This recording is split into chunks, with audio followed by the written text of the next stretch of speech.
금년 10월 16일이 저희 결혼 기념일이었습니다.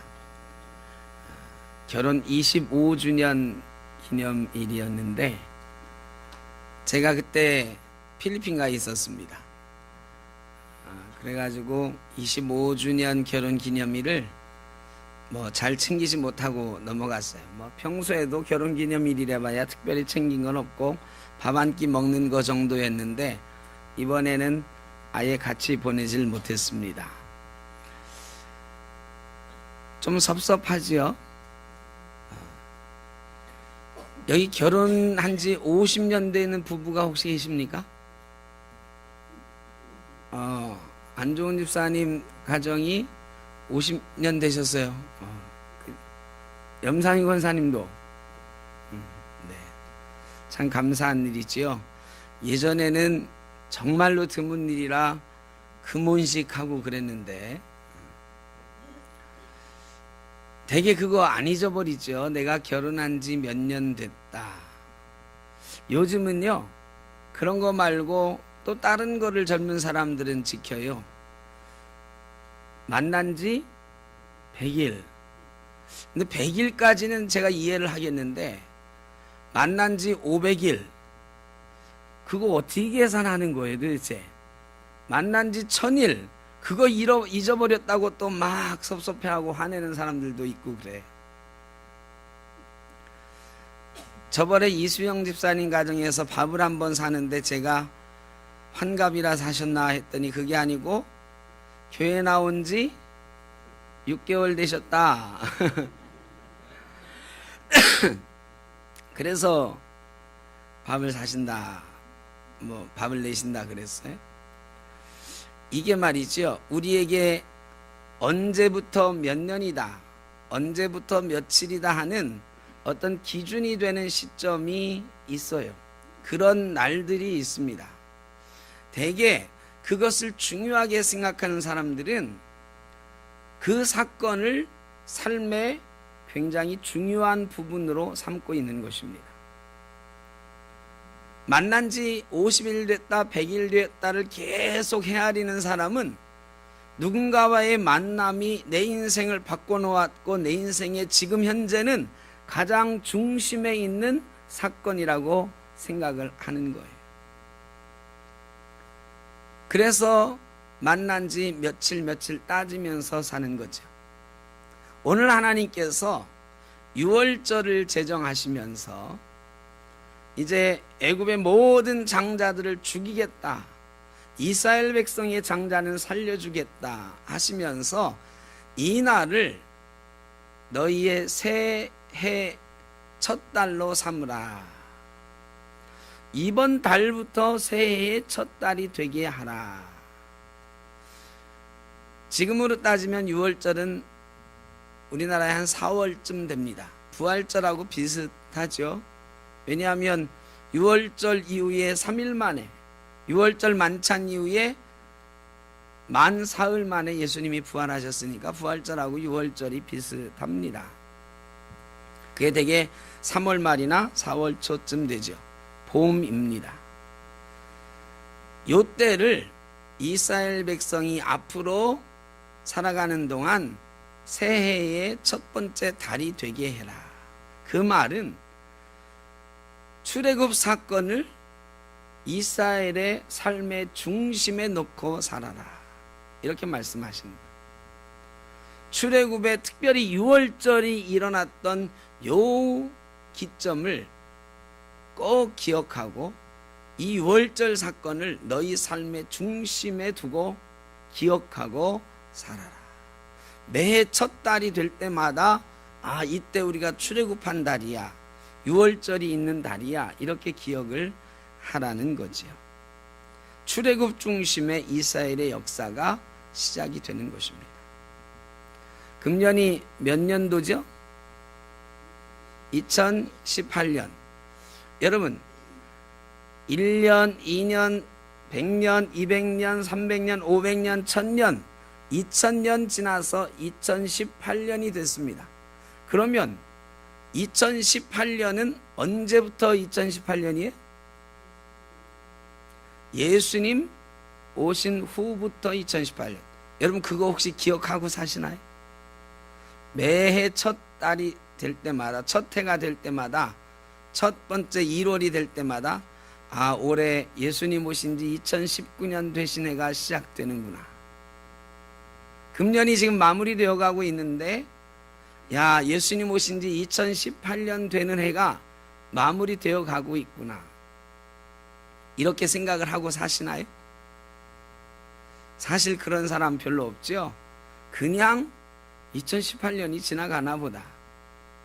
그런데요, 이 몇 년이 따지는 것을 주후 2018년, AD 2018년, 예수님 오신 날을 기점으로 해가지고 BC와 AD로 나누어 놨어요. BC는 뭐냐? Before Christ, 예수님 오시기 전.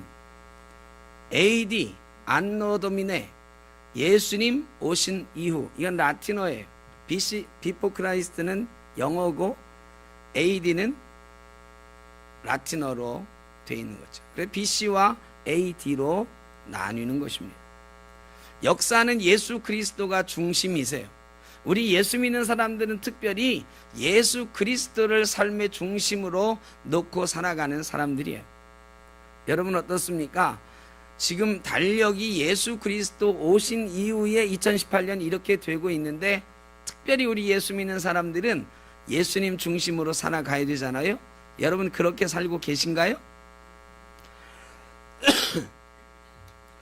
내가 교회 나온 지 몇 년 됐다, 몇 년 며칠 됐다 아는 사람이요.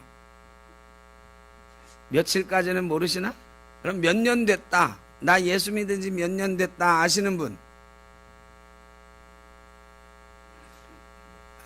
들으려고 해도 좀 부끄러워서 안 드시는 분이 많은데 뭐 되게 알고 계시리라 생각이 됩니다.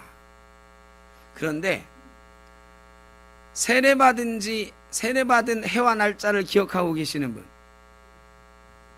세례받은 해와 날짜 이거 모르는 사람 많아요. 언제 한번 시험 한번 쳐봐야 돼.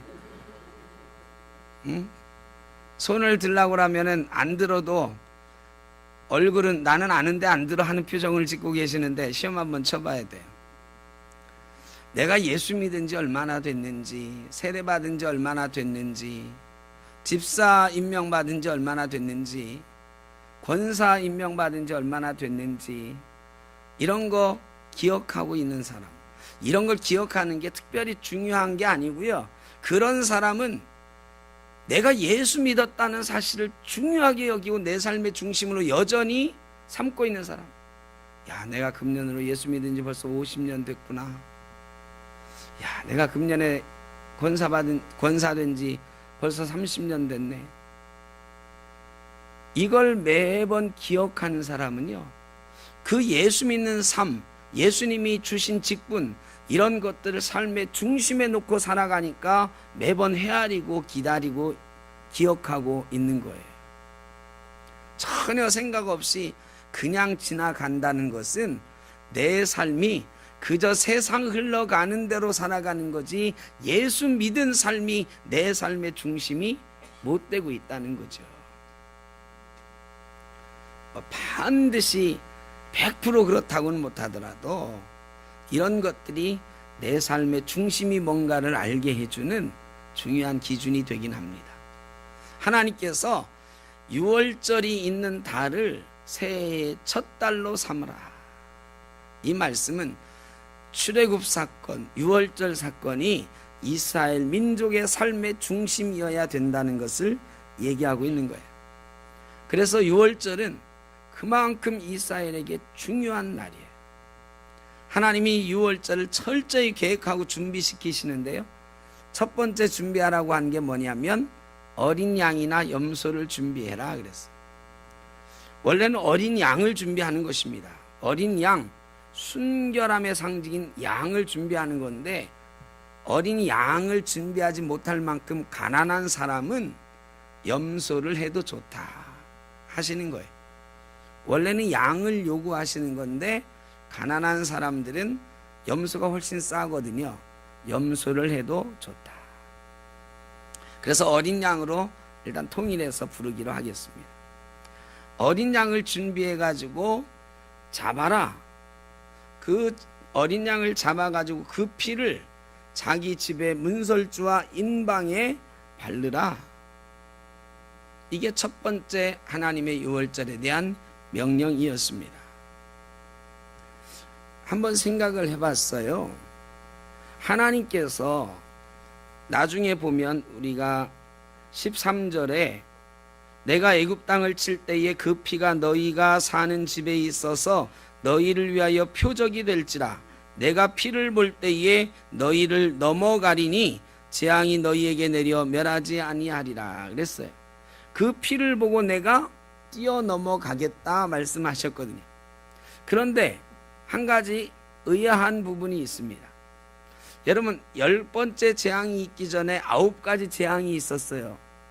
9가지 재앙을 한번 생각해 보면 특징이 뭐죠? 대부분의 재앙들이 애굽 사람들이 살고 있는 곳에는 내렸고 이스라엘 사람들이 살고 있는 고센 땅에는 내리지 않았어요. 개구리도 파리도 이도 메뚜기도 애굽 사람들이 살고 있는 곳에는 넘쳐났는데 이스라엘 사람들이 살고 있는 데는 나오지 않았어요. 여러분, 메뚜기가 말이죠, 여기는 이스라엘 사람들 땅이니까 우리가 가지 말자 했을까요? 파리떼가 여기는 이스라엘 사람들 땅이니까 우리가 가지 말자 했을까요? 하나님이 하신 거란 말이에요. 하나님은 메뚜기를 시켜서도 파리를 시켜서도 이스라엘 사람들 땅은 들어가지 않게 하셨던 분이에요. 뭔 표시가 있었나요? 파리 재앙이 있을 때 파리가 싫어하니 이런 걸 세워놔라. 그러면 파리가 안 올 거다. 여러분, 모기 같은 거 안 오게 하기 위해서 모기 약도 뿌리고 막 모기 싫어하는 소리도 내고 그러잖아요. 이스라엘 사람들이 뭐 그런 표시를 해놨나요? 표시를 해놓은 적이 없는데 파리도 메뚜기도 알아서 고센 땅에는 안 갔다고. 그런데 하나님이 죽음의 사자를 보내시면서 하나님이 아니면 직접 다니시면서 애굽의 장자를 죽이는데 여기는 피가 묻어 있는데 여기는 이스라엘 사람들 집이네, 뛰어넘어가야지. 그 피를 안 바른 이스라엘 사람들 집은 어떻게 했을까요, 여러분? 피를 안 바른 이스라엘 사람들 집,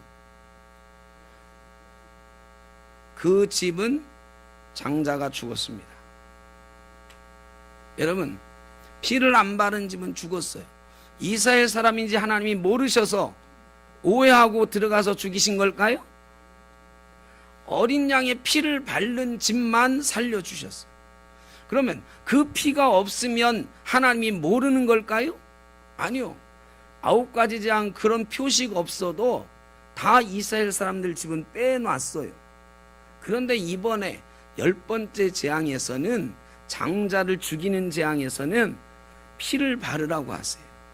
피가 없어도 다 아시는 분인데 어린 양을 죽여라. 그 어린 양의 피를 문설주에 발라놔라. 그래야 내가 거기를 뛰어넘어갈 거다. 여러분, 이것은 무슨 뜻일까?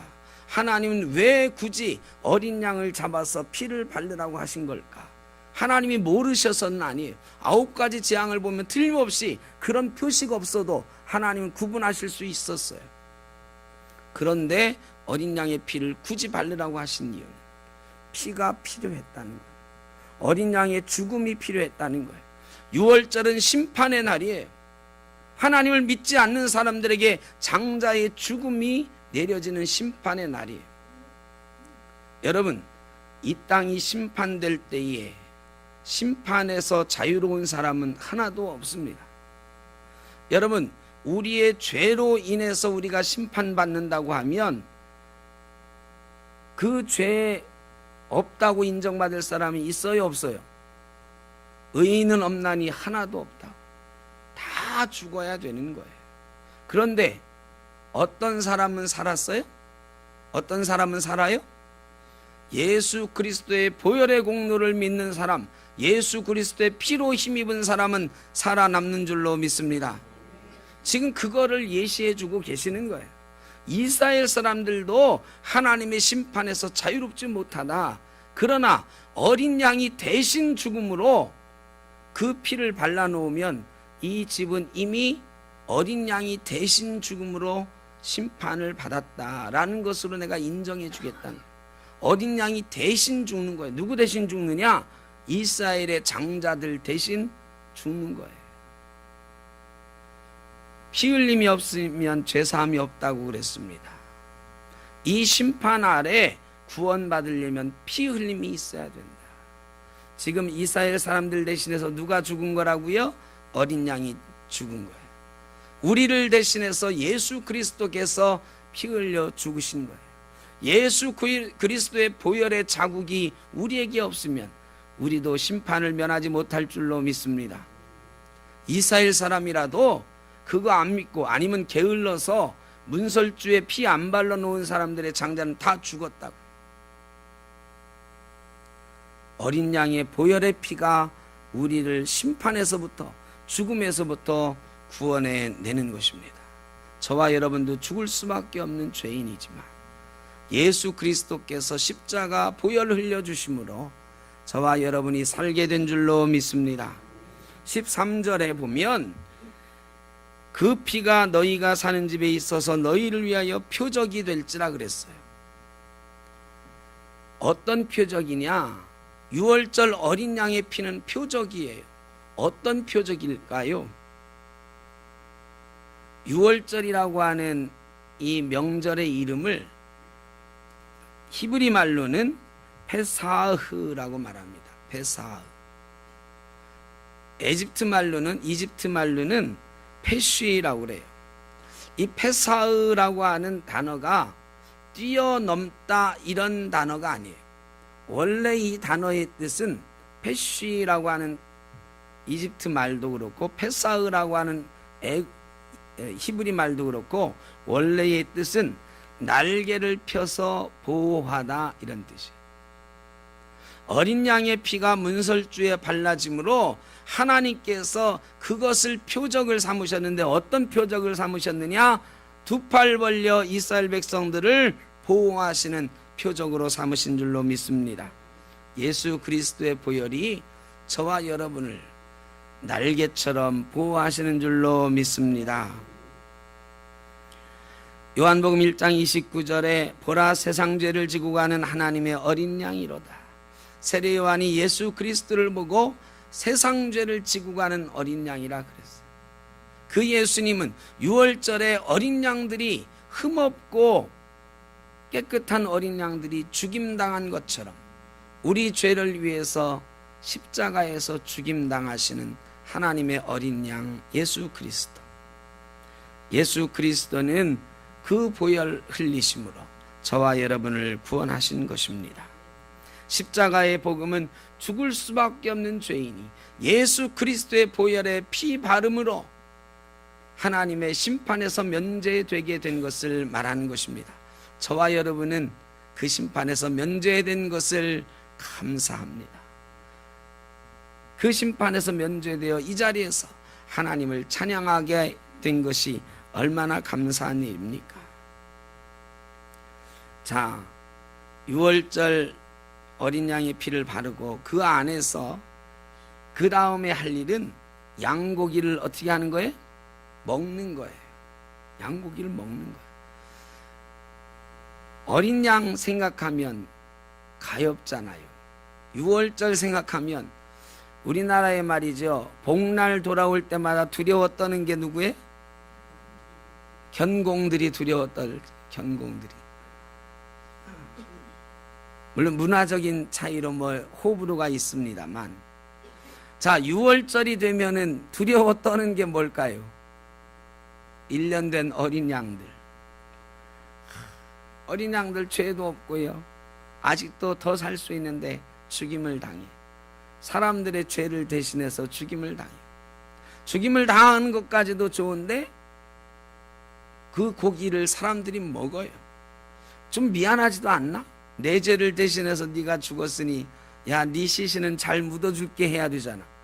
근데 그게 아니고 먹어요. 밤새도록 먹어요.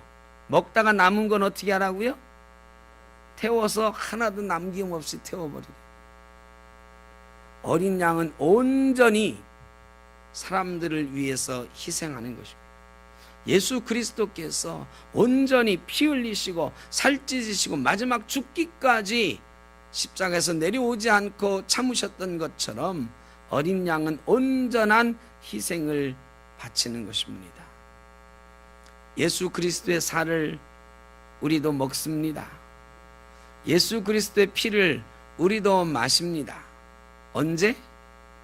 성찬식 때 마십니다. 먹고 마시죠. 진짜로 예수님의 살과 피를 먹고 마실 수는 없으니 그 살을 기억하며 기념하며 떡과 포도주를 먹고 마시는 것입니다. 요한복음 6장 53절에서 57절에 보면 인자의 살을 먹지 아니하고 인자의 피를 마시지 아니하면 너희 속에 생명이 없느니라. 내 살을 먹고 내 피를 마시는 자는 영생을 가졌고 마지막 날에 내가 그를 다시 살리리니 내 살은 참된 양식이요 내 피는 참된 음료로다. 내 살을 먹고 내 피를 마시는 자는 내 안에 거하고 나도 그 안에 거하나니 살아계신 아버지께서 나를 보내심에 내가 아버지로 인하여 사는 것 같이 나를 먹는 그 사람도 나로 인하여 살리라.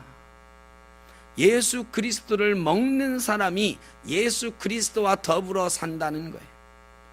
여러분, 우리가 성찬식 때 예수 그리스도의 살을 먹는 마음으로 떡을 받습니다. 예수 그리스도의 피를 마시는 마음으로 잔을 받습니다. 우리 얼마 전에 성찬식 했어요. 여러분, 예수 그리스도의 살과 피를 나눈 사람답게 성찬식 이후에 살아오셨습니까? 가톨릭에서는 모든 예배 시간에 이 영성체를 해요. 성찬식을 하죠.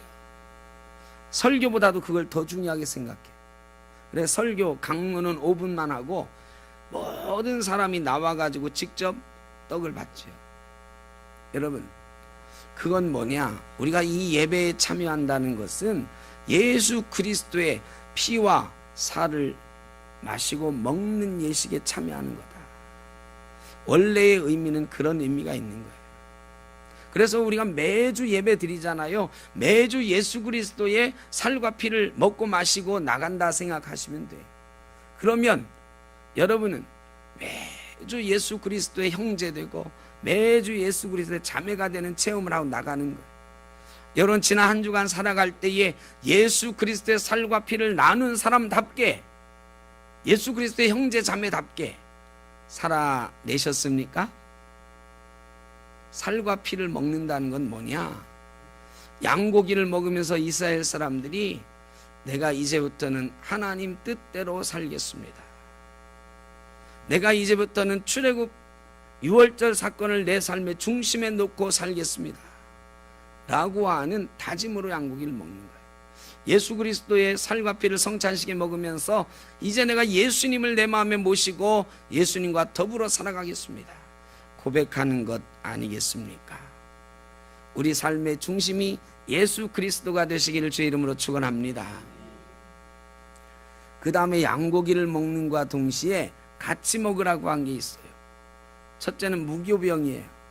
무교병은 발효되지 않은 빵을 말하는 거죠. 누룩을 넣지 않은 떡, 부풀어 오르지 않은 떡. 여러분, 이 떡이 맛이 있을까요? 맛이 없을까요? 그 누룩 넣지 않은 떡, 우리도 뭐 가끔 만들어 먹죠. 옛날에 뭐 보리개떡 뭐 이런 거, 쑥개떡. 근데 거기에 우리는 다른 양념들, 설탕 같은 걸 좀 집어넣고 만드니까 그거 맛이 좀 있는데, 아무것도 없이 그냥 딱딱하게 구운 떡 같은 거 정말 맛이 없습니다.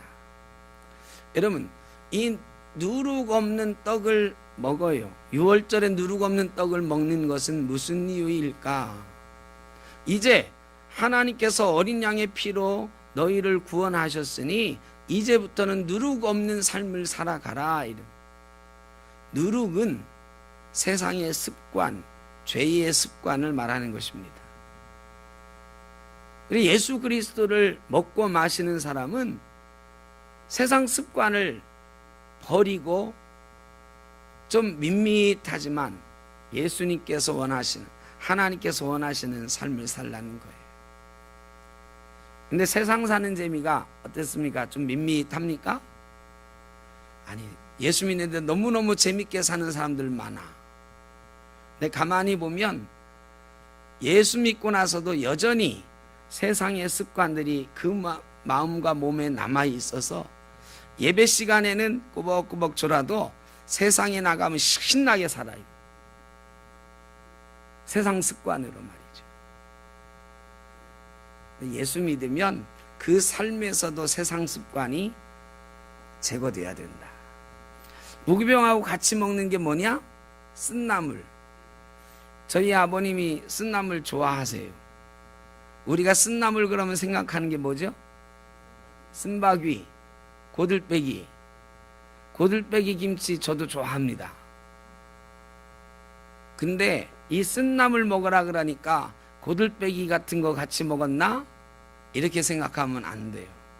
이 쓴나물은 정말로 쓴 약초와 같은 거예요. 아까 일부 예배 때는 쓴나물 뭐 있죠? 그랬더니 익모초 얘기하시더라고요. 익모초 드셔보셨어요? 애들은 그거 먹이려면 뭐 옛날에는 엄마들이 여름에 좀 여름을 잘 이기라고 여름 전에 익모초 막 해먹이고 그랬는데 요즘 애들 그거 먹으라면 난리 날 거려. 하여간 입에 넣으면 도저히 먹을 수 없는, 그래도 익모초는 우리 먹을 때 이 즙을 내서 먹잖아요. 끓여서 물을 내서 먹든지. 근데 쓴나물을 그냥 먹는 거예요. 우걱우걱 씹어 먹는 거예요. 이거 한 입 꽉 깨물면 도저히 참을 수 없는 쓴맛이 입안에 확 퍼지는 거예요. 근데 그거를 꿀꺽꿀꺽 삼켜 넘기는 거예요. 무교병 그 맛없는 떡, 그 딱딱한 떡과 더불어 쓴나물을 막 우걱우걱 씹어 먹는 거예요. 여러분, 그 쓴나물 먹으면서 얼마나 고통스럽겠어요. 하나님께서 고통을 잊어버리지 말라고 쓴나물 먹으라고 하신 거예요. 어떤 고통을 잊어버리지 말라?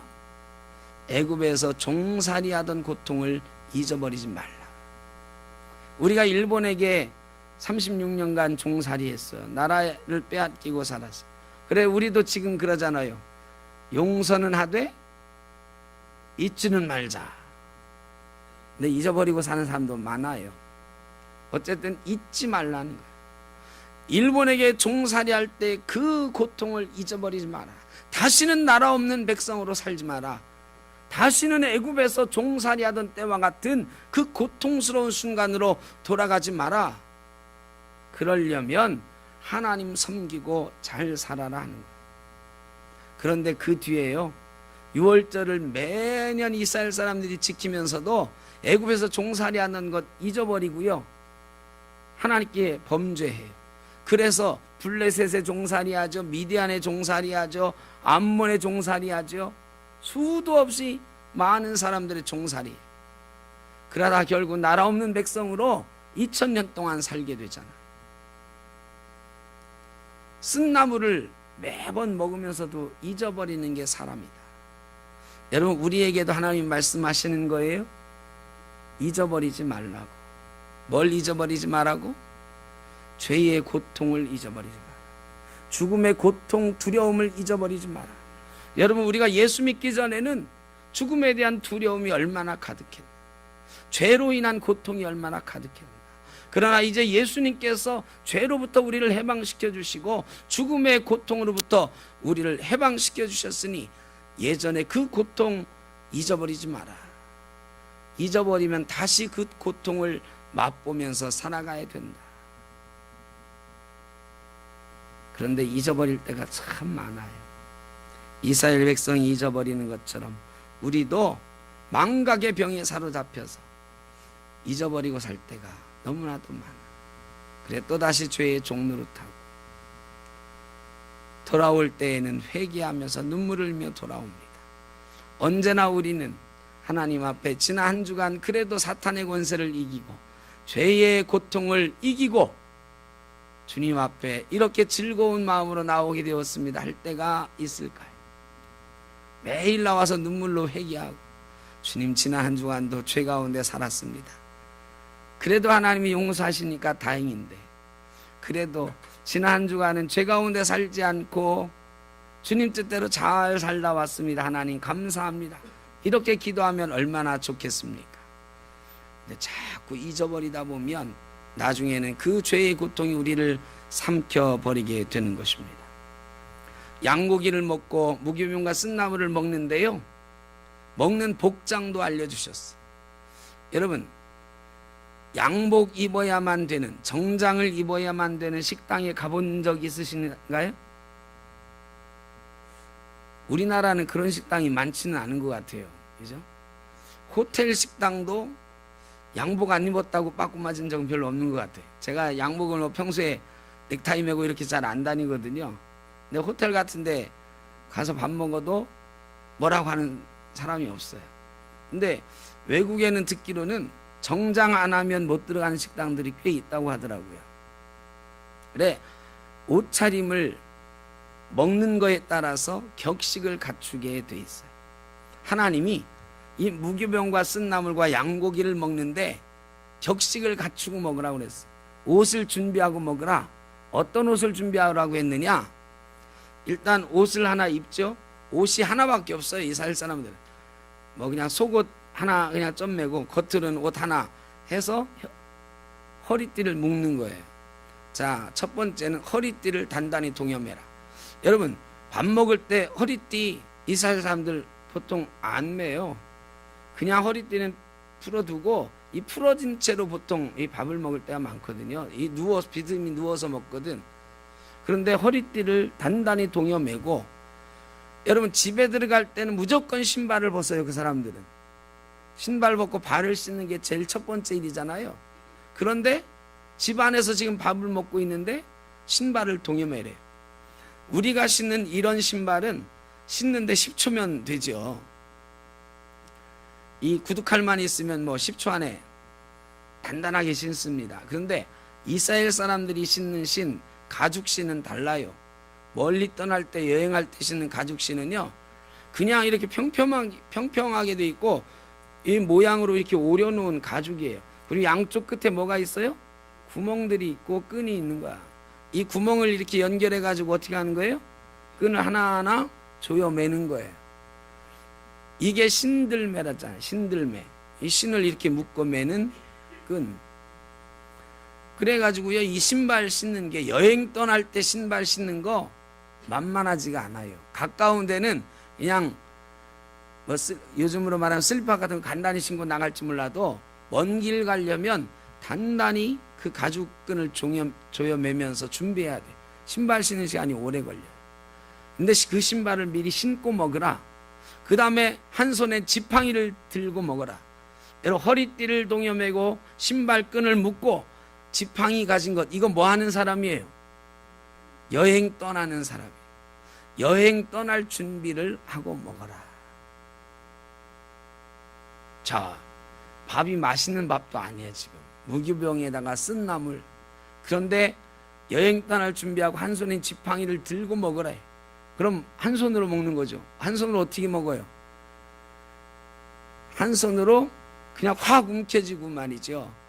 나물과 무교병 그냥 뭐 가릴 거 한 손으로 움켜쥐고 어떻게 해요? 우거우거 그냥 막 집어넣는 것, 한 손. 품위 이런 거 상관없어요. 급하게 먹으래. 그것도 빨리 먹으래요. 왜 그러셨을까요? 6월절 사건 이후에 이스라엘 백성들을 애굽 사람들이 급하게 내몰아요. 빨리 떠나라. 떠나라고 할 때 빨리 떠날 준비를 하고 6월절을 맞으라. 여러분, 하나님께서 우리에게도 떠날 준비하고 이 땅을 살아가라고 말씀하십니다. 여러분, 떠날 준비 되셨나요? 예수님 내일 오시면, 난 내일 예수님 오시면 좋겠다 생각하는 분 손 들어보세요. 아까도 그러시던데 나이 드신 분들은 좀 손 드는데 아직 살 날이 좀 남았다 하는 분들은 잘 안 드시더라고. 여러분, 예수님 다시 오시는 날 언젠지 모르지만 이런 생각이 안 듭니까? 아유, 나 죽은 다음에, 나 이 땅에서 잘 산 다음에 오십시오, 예수님. 아, 이 땅에서 내가 즐거운 날들이 아직 더 많아야 되는데 주님 다 산 다음에 그때 오시면 좋겠습니다. 이왕이면 내가 바로 죽기 전날 오시면 좋겠습니다. 여러분, 예수님 내일 오신다고 하면 아직 나 준비가 안 됐는데, 주님 좀 이따 오셔야 되는데, 여러분, 이런 두려움이 우리에게 있으면 안 된다. 얼마 전에 저 동기 목사님이 한 분 돌아가셨어요. 저보다 나이가 2살 어린 분인데 영등포에서 노숙자들 섬기면서 노숙자들 좀 살 대책을 마련해 준다고 협동조합 만들어서 그것을 섬기시던 목사님인데 돌아가셨어요. 많은 사람이 슬퍼했습니다. 평생을 어려운 이웃들과 함께 살던 목사님인데, 그런데 우리 노 회장님 영등포교회 임정성 목사님이 발인예배 설교를 하셨는데 그런 말씀을 하셨어요. 죽음을 두려워하지 않는 삶을 살자. 죽음과 맞서 싸우는 인생을 살아가자. 오늘 죽음을 맞더라도 죽음이여 어서 오라 할 수 있는 삶을 살아가자. 이런 설교를 하셨어요. 여러분, 어떤 사람이 이런 삶을 살아갈 수 있느냐? 하나님 앞에 준비되어 있는 삶을 살아간 사람이 이런 삶을 살아갈 수가 있습니다. 깨어있는 사람, 하나님 뜻대로 사는 사람, 주님 내일 오셔도 나는 천국에 갈 수 있습니다라는 확신이 있는 사람, 이런 사람이 그렇게 살아갈 수가 있습니다. 여러분, 내일 주님이 오신다 해도 저와 여러분은 주여 어서 오시옵소서, 내가 천국에 들어갈 준비가 돼 있습니다. 주님 어서 오시옵소서, 내가 천국에서 주님과 잔치할 준비가 되어 있습니다. 이런 고백 가운데 살아갈 수 있어야 되지 않겠습니까? 저와 여러분이 그런 고백 가운데 살아갈 수 있기를 주의 이름으로 축원합니다. 6월절은 구원과 새로운 나라를 향한 출발입니다. 십자가는 죄의 문제를 해결하고 미래의 소망, 천국을 향한 시작입니다. 우리는 그 시작을 이미 했어요. 그래서 예수님 오신 지 2018년을 살고 있고, 예수 믿은 지 50년을 살고 있고, 세례받은 지 30년을 살고 있는 것입니다. 예수 그리스도가 삶의 중심이 되어 사는 사람은 예수님 어서 오시옵소서. 오늘 대림절 첫 번째 주일입니다. 주님을 기다립니다. 성탄절 크리스마스를 기다리는 게 아니에요. 주님께서 언제 다시 오시더라도 나는 준비가 되어 있습니다. 주님 내 인생에 찾아와 주십시오. 고백하며 다짐하는 주, 바로 대림절입니다. 저와 여러분이 이 대림절 기간에 주님 오심을 고대하며 기대하며 준비된 마음과 몸으로 살아갈 수 있기를 주의 이름으로 축원합니다. 14절 42절에는 대대로 지키라 하는 말씀들이 나와 있습니다. 이 날을 영원히 기념하여 대대로 지키라.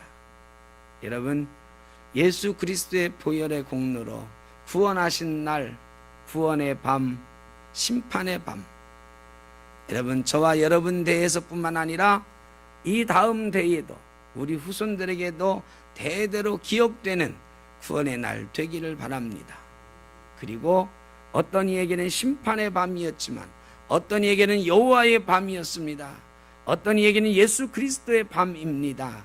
저와 여러분에게, 우리 후손들에게 언제나 예수 그리스도의 밤, 여호와의 밤, 구원의 밤이 바로 6월절 이스라엘 백성들과 같은 경험으로 우리에게 맞이해지기를, 우리가 맞을 수 있기를 간절히 바랍니다. 진문 안에 있으라고 그랬어요. 피 발라서 그 안에만 있으라고 그랬어요. 나가지 말라 그랬어요.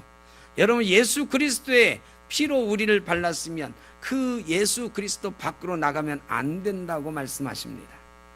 주 안에서, 주님 안에서 천국 가는 그날까지 주님과 더불어 살아가는 기쁨이 있으시기를 이 대림절 첫 번째 주일에 하나님이 우리에게 축복하시고 명령하십니다. 아멘으로 응답하며 그 축복을 누리는 저와 여러분 우리 섬톡회 모든 권속들 되기를 주의 이름으로 축원합니다. 기도하겠습니다. 사랑의 아버지 하나님, 예수님 다시 오시는 날을 기다립니다.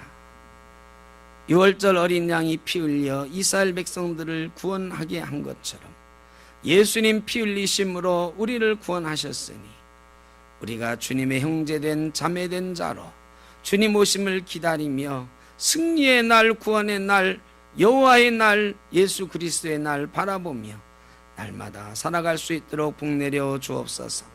예수님의 이름으로 기도하옵나이다. 아멘.